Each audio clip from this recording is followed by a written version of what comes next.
इकरार, मुझे ये बताइए कि आजकल आपको बड़ी तनकीद का सामना करना पड़ रहा है। लोग आपको टाउट कह के मुखातिब करते हैं। आप जब निकलते हैं सड़कों के ऊपर, लोग आपके ऊपर फ़िक्रे कसते हैं। वो कहते हैं आपको किसी ने सियासत में धकेला है, आप टाउट हैं। क्या आप वाक़ई टाउट हैं? मोहम्मद अली खान साहब, मुझे पता है कि जिस जमात की तरफ से मुझ पे दुश्मन तराजी होती है, मैं जानता हूं वो जमात तो अपने लीडरान को नहीं छोड़ती।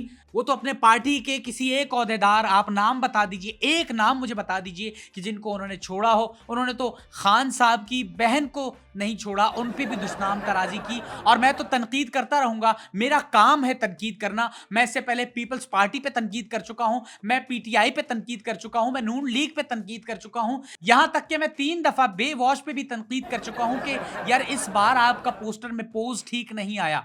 सो लिहाजा एक सहाफी की हैसियत से मैं अगर इस तरह की तनकीद करता हूं तो इस पर मैं हक बजानिब हूं। और मोहम्मद अली खान साहब, मैं आपको एक और बात बता दूं कि मुझसे ये हक कोई नहीं छीन सकता तनकीद करने का।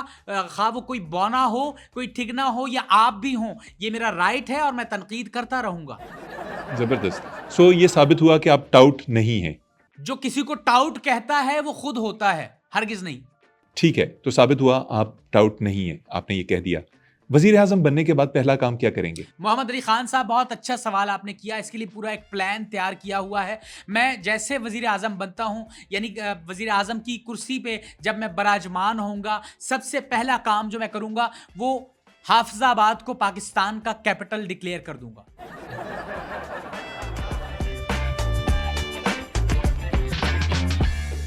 अस्सलाम वालेकुम नाज़रीन, आप देख रहे हैं बैठे गर्दी। मैं हूं आपका मेज़बान मोहम्मद अली खान। नाज़रीन, मेरे आज के प्रोग्राम का मेहमान मेरा एक देरीना दोस्त है, तकरीबन 25 साल की रफ़ाकत। वो शख्स कि जिसने जब टेलीविज़न की इंडस्ट्री में कदम रखा तो इतनी मोहब्बतें समेटी कि जिनका शुमार मुमकिन नहीं था। फिर वो शख्स बोलने लगा सियासतदानों के ख़िलाफ़, उन लोगों के ख़िलाफ़ जिन्हें बज़ाहिर मोहब्बत की जाती है, जिन्हें लोग प्यार करते थे। लोगों ने इस बात को बहुत बुरा समझा, उसके ऊपर तनकीद की। फिर यूं हुआ कि उस शख्स ने सियासत में आने का ऐलान कर दिया और उसके खिलाफ नफरतें मजीद बढ़ गईं। ये सिलसिला कब रुकेगा, कहां तक जाएगा, इस बारे में पूछेंगे इकरारुल हसन से, जो मेरे आज के मेहमान हैं। इकरार, कैसे हैं आप? निगाहें मर्द मोमिन से बदल जाती हैं तकदीरें, ये खाकी अपनी फितरत में ना नूरी है ना नारी है। जनाब अली वक़ार, मेरी तकरीर का उन्वान है, मैं भी वज़ीर आज़म बनूंगा।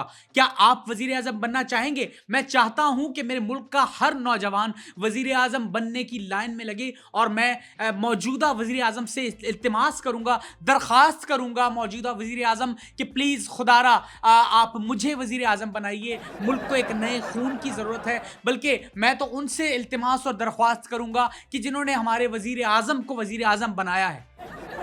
कैसी बातें कर रहे हैं इकरारुल हसन आप? मैंने अभी आपकी इतनी तारीफ की और आपने आते ही एक गैर जमहूरी जुमला बोल दिया। मैं अवाम की बात कर रहा हूं मोहम्मद अली खान, क्योंकि अवाम ही है जिन्होंने मौजूदा वजीर आजम को वजीर आजम बनाया है। तो वही अवाम क्या मुझे वजीर आजम या आप जैसे आम नौजवान को वजीर आजम नहीं बना सकती?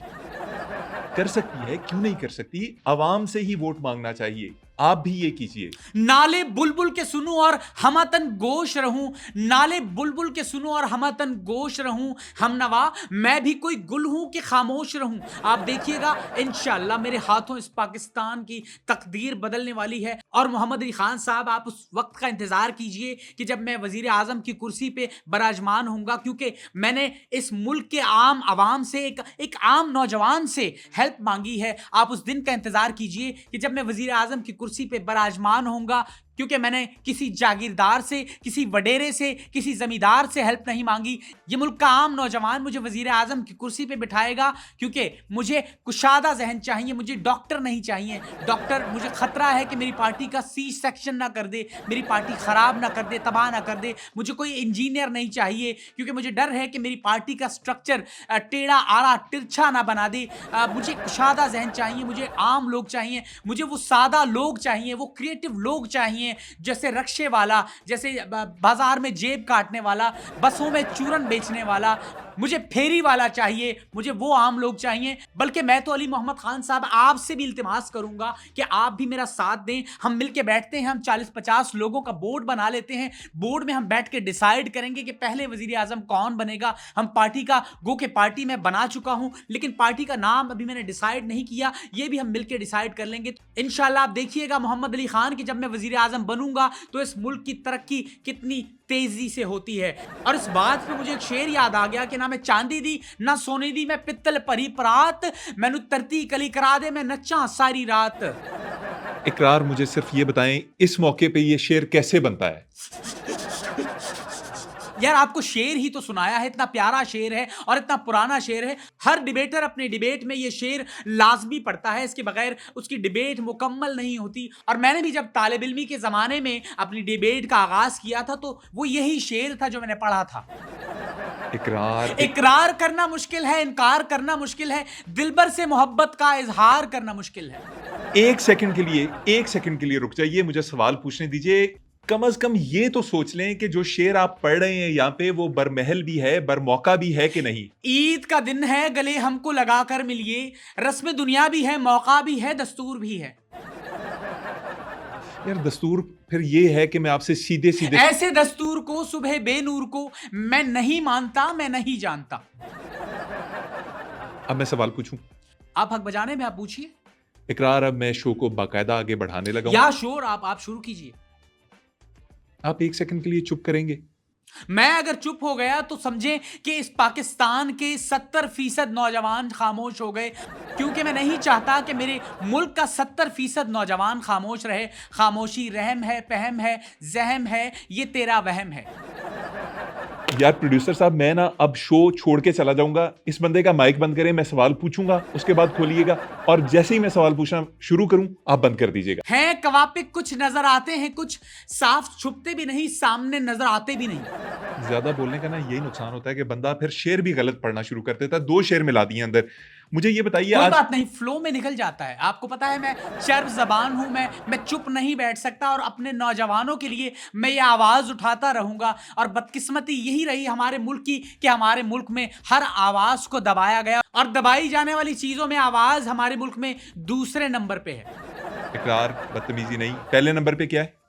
माँ के पैर और गरीब का गला जो दबाया जाता है। यार मुझे ये बताएं कि आजकल क्या कर रहे हैं आप? जो लोग आपको देखते हैं, मुझे तो पता है, आप बाकी देखने वालों को बताएं कि आजकल आप किस जगह पे काम कर रहे हैं। मैं आज भी अरे पे होता हूं और रोज सरे शाम करता हूं। अरे क्या है यार, ARY होता है। जब से मेरे चैनल ने खान साहब के खिलाफ खबरें चलाना शुरू की, लोग सुन के ही कहते हैं कि अरे। अच्छा, ये बात है, ठीक है। इकरार, मुझे ये बताइए कि आजकल आपको बड़ी तनकीद का सामना करना पड़ रहा है। लोग आपको टाउट कह के मुखातिब करते हैं। आप जब निकलते हैं सड़कों के ऊपर, लोग आपके ऊपर फिक्रे कसते हैं। वो कहते हैं आपको किसी ने सियासत में धकेला है, आप टाउट हैं। क्या आप वाकई टाउट हैं? मोहम्मद अली खान साहब, मुझे पता है कि जिस जमात की तरफ से मुझ पे दुश्मन तराजी होती है, मैं जानता हूं वो जमात तो अपने लीडरान को नहीं छोड़ती।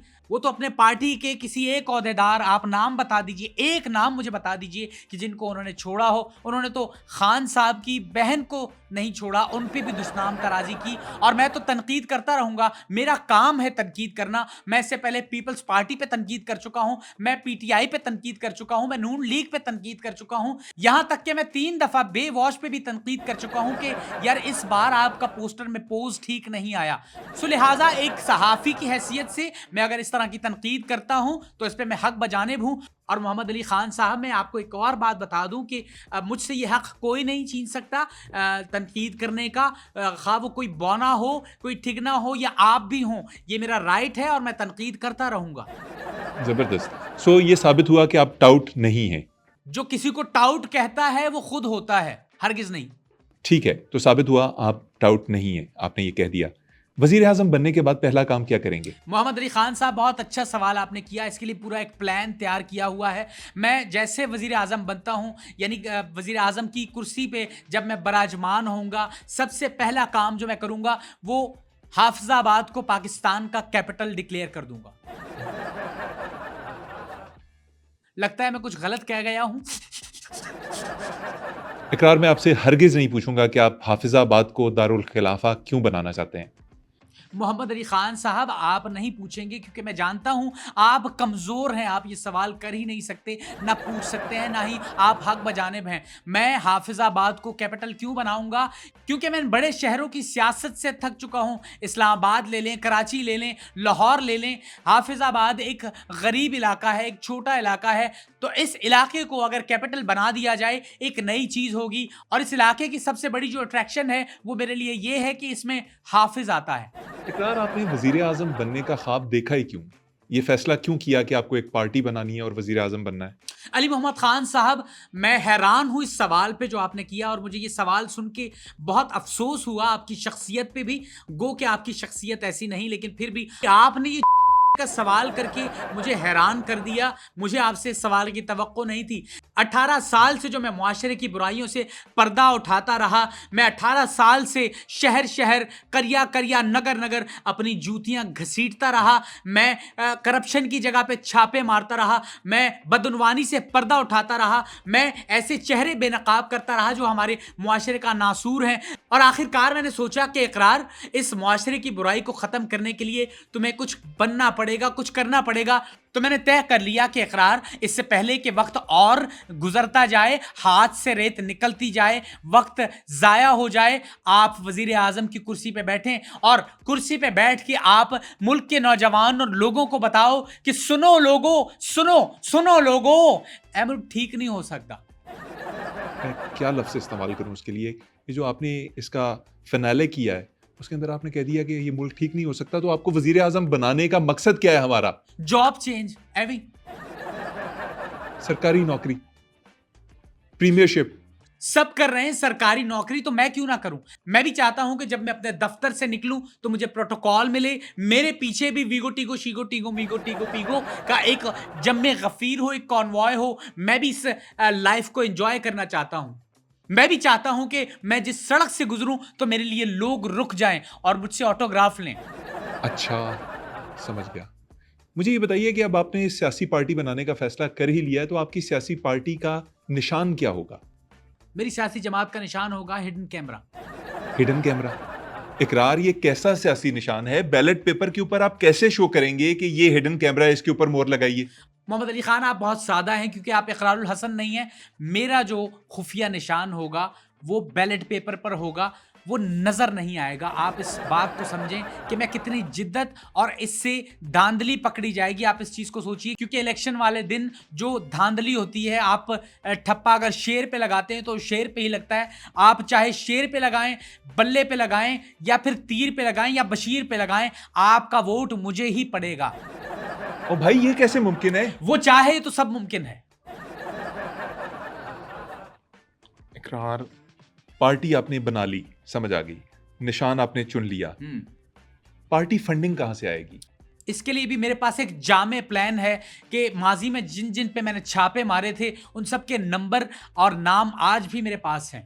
ब्लैकमेलिंग करेंगे आप? पैसे लेंगे उन लोगों से? मेल का तो अब दौर ही नहीं, मैं तो उनको फोन करूंगा कि यार सॉरी, मैंने आप पे छापा मारा था, अब वो काम मैं छोड़ चुका हूं, इस पार्टी में, इस जमात में इसको परवान चढ़ाने के लिए मेरा साथ दें।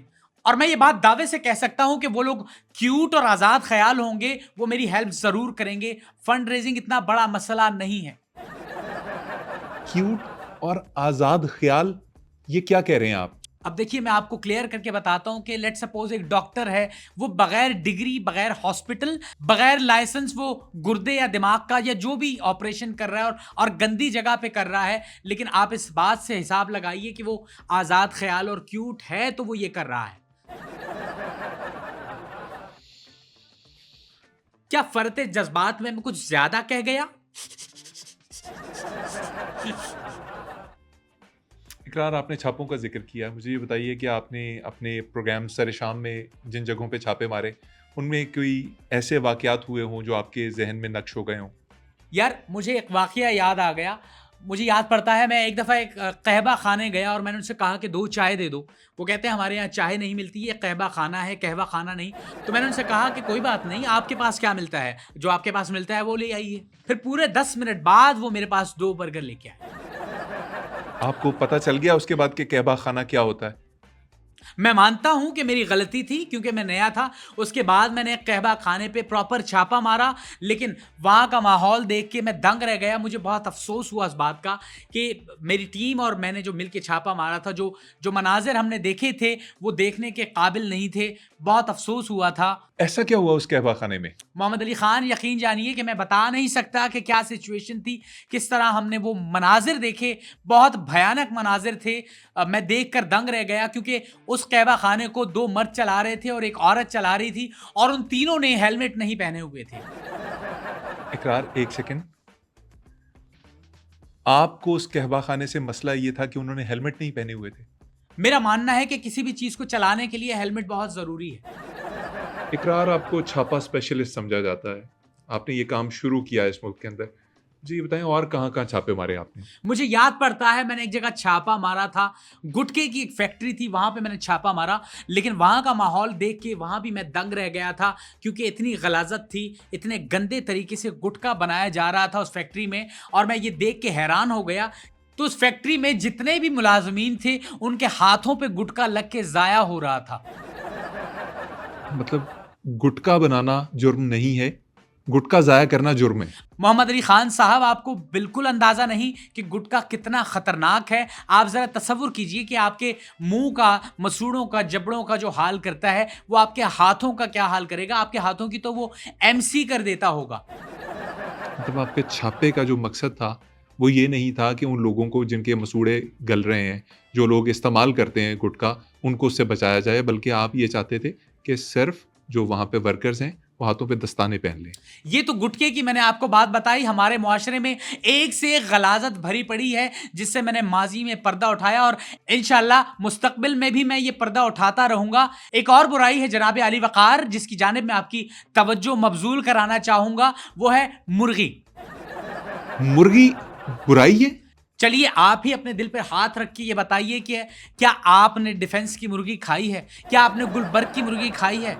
हमारे मुल्क का 70% नौजवान गरीब इलाकों की गलाजत भरी मुर्गी, बीमार, लागर, स्टीरॉयड ज़्यादा, टेढ़ी, लंगड़ी, लूली और बैठी हुई लेजी बीमारियों का गढ़ मुर्गी खा रहा है। वो गलाजत से भरी मुर्गी जिसे दुनिया का पता ही नहीं, वो जानती नहीं कि रोशन मुस्तकबिल क्या है, मर्सिडीज लैंड क्रूजर क्या है, उसको ये नहीं पता कि मैंने अपनी जिंदगी किस तरह गुजारनी है। वो मुर्गी है जिसके साथ ज्यादती होती है। स्टीरॉयड ठूस ठूस के मेरे मुल्क के नौजवानों को खराब किया जा रहा है, उनके मैदों को खराब किया जा रहा है, उनको स्टीरॉयड खिला के। मैं इस वक्त अपने नौजवानों से मुखातिब हूं कि जब मैं वजीर आजम बना तो आपको मैं डीएचए की, गुलबर्ग की और अच्छे इलाकों की मुर्गियां खिलाऊंगा। यार इकरार साहब, खान साहब के कट्टे वाले मंशूर के बाद ना मैंने मुर्गी वाला मंशूर पहली दफा सुना है। मोहम्मद अली खान साहब, आपकी ये बात सुन के मुझे बहुत अफसोस हुआ। बेसिक नीड है, एक आम आदमी की नीड है। अगर वो गोश्त नहीं अफोर्ड कर सकता, एटलीस्ट वो मुर्गी तो अफोर्ड करे। और आप जैसे लोग डिस्करेज करते हैं, इस बात को गलत समझते हैं कि एक आम आदमी को अगर अच्छी खुराक मिल रही है तो भाई आपका क्या जा रहा है इसमें? इकरार, आप वक्त से पहले वजीर आजम बनने के ख्वाब देख रहे हैं और हर चीज में सियासत को डाल रहे हैं। मुझे ये बताइए कि नहीं तो आप मुझे एक बात बताइए, क्या क्या मेरा हक एज एज पाकिस्तानी शहरी, क्या मेरा हक नहीं कि मैं वजीर आजम बनूं? क्या मैं अपने दिल में ख्वाहिश नहीं पाल सकता कि मैं एक दिन वजीर आजम की कुर्सी पे बैठ के अपने मुल्क के गरीब लोगों की जो बुरे हाल हैं उनकी मैं खिदमत कर सकूं? कर लीजिएगा खिदमत। मुझे फिलहाल सिर्फ ये बता दीजिए कि आपने अपने शो में एक दफ़ा एक प्रोग्राम किया था स्पेशल, जिसके अंदर आपने खुसरों का जनाजा दिखा दिया था। वो क्या चीज़ है? उस याददाश्त को थोड़ा सा दोबारा से ताज़ा कीजिए। ये भी बहुत पुरानी बात है।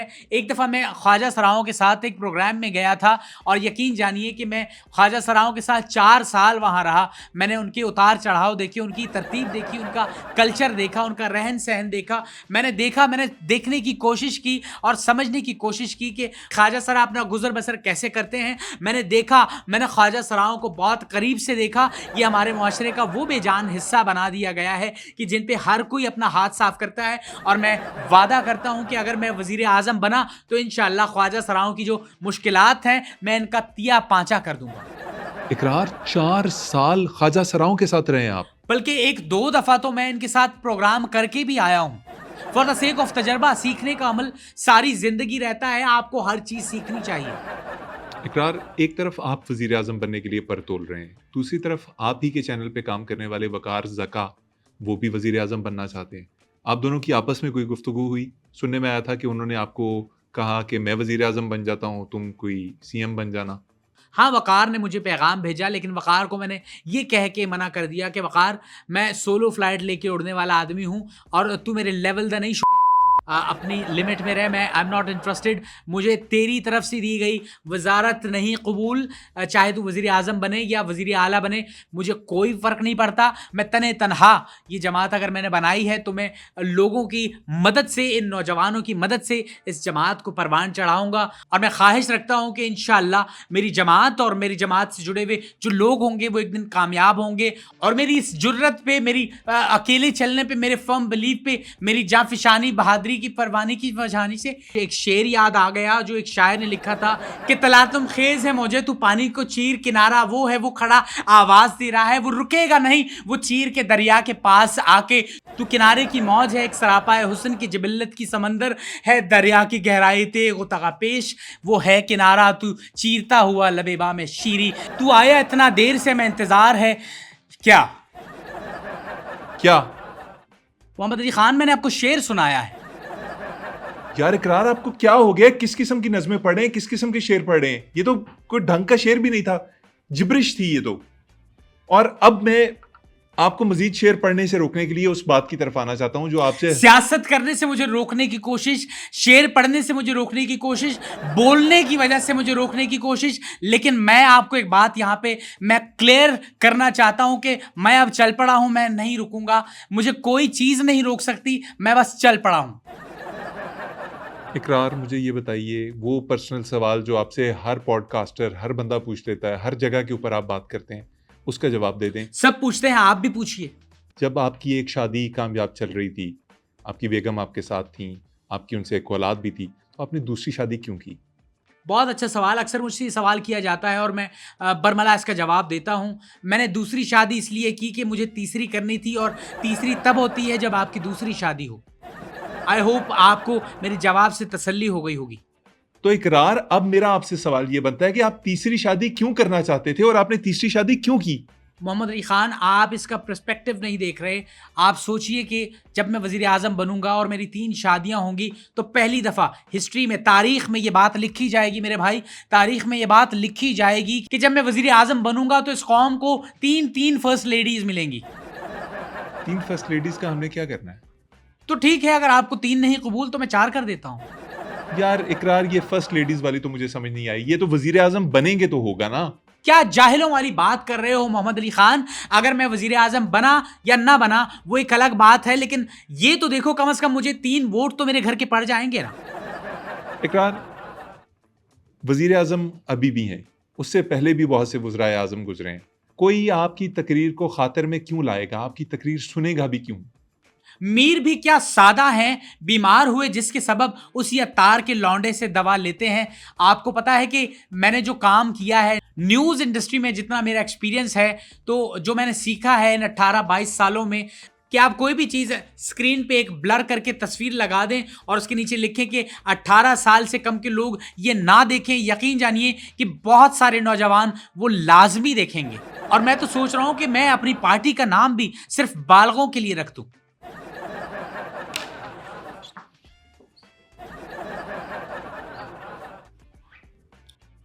भाई यार मेरी पार्टी में आजा, मैं वादा करता हूं, चल पहला वजीर आजम तू ही बनना।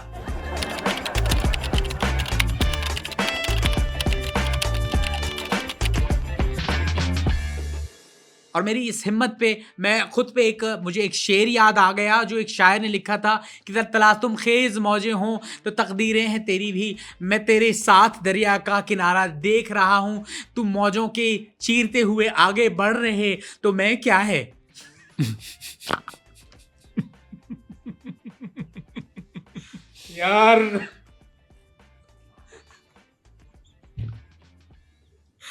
यार अभी मैं दोबारा कर रहा हूँ। ठीक है, हाँ, करें। और इसी बात पे मुझे अपने पे एक शेर याद आ गया। किसी शायर ने मुझ पे लगता है कि मुझ पे ही ये शेर लिखा था कि तलातम खेज है मौजें तू चीर पानी को, दरिया को बहा के देख किनारा, दूर है तो आजा करीब। मैं भी यार यार यार हंस पड़ते हैं। यार मैं कंट्रोल नहीं हो रहा ना। तो जिस तरह से मैं अकेला तने तनहा इस जमात को बना के जुर्र फिशानी की दिफानी से जो चल दोबारा पे ही लिखा था कि तलातुम खेज है मौजे तू दरिया को चीर के पार चल किनारा वो है दूर तेरा क्या है वो तुझे आवाज दे रहा है तू वहां पहुंचेगा वहां पे तेरे साथ बहुत सारे लोग हैं। यार ये शेर क्यों मुकम्मल नहीं हो रहा? अरे हाय एक मिनट दोबारा।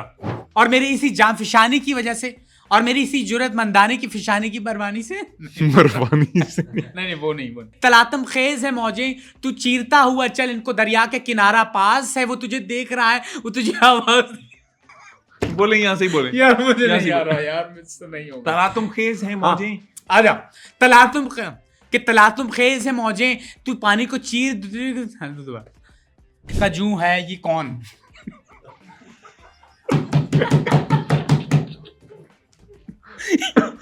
सुल्तान ये एक्सप्रेशन ले ले भाई यार यार ओए मेरे अल्लाह अकबर। चल सब वो तरो तेग पेशे पोख देख नहीं सब कि वो तरो तेग पेशे पोग वो देख रहा तुझे वो आया साहिल के किनारे की जबल्लत की चीरे है दरिया के पार है पेखे खमशखू अजगुबा टूट रही है वो फूट के रो रही है। अब आप हंसे हो यार। आई कंट्रोल वेरी कसम से लंबा कर रहे हैं यार चलने दे। वो तुझे देख रही है वो तुझे देख रहा है तू इतना लेट दोबारा वो तुझे देख रहा है तू वहां अभी पहुंचा है ये क्या हो रहा है टाइम की वक़्त की कदर से जमाना है हो करें सही करें तू ये है वो क्या है? क्यों हंस पड़ते हैं कसम यार मुझसे नहीं हो रहा ना। नहीं मैं नहीं हो रहा मुझसे। मैं सीरियस कि शायर ने शायद मुझ पे ही ये लिखा था कि तलातम खेज है मौजे तू पानी को चीर के दरिया चीर के तुझको किनारा देख के वो तुझे वहां खड़ा हुआ शेर लिखा होगा कि तू तन्हा है तलातम को खेज मौजे चीर तू किनारे पे वो खड़ा तुझे आवाज दे रहा है वो भाई वो भाई किधर जा रहा है? यार आप हंस रहे हो भाई। यार आपने आप हंस जाते हो चेंज कर दिया आप हंस जाते हो आपने चेंज कर दिया ना इस दफा। एक मिनट अच्छा मैं अब्रप्ट जा रहा हूं चलो दोबारा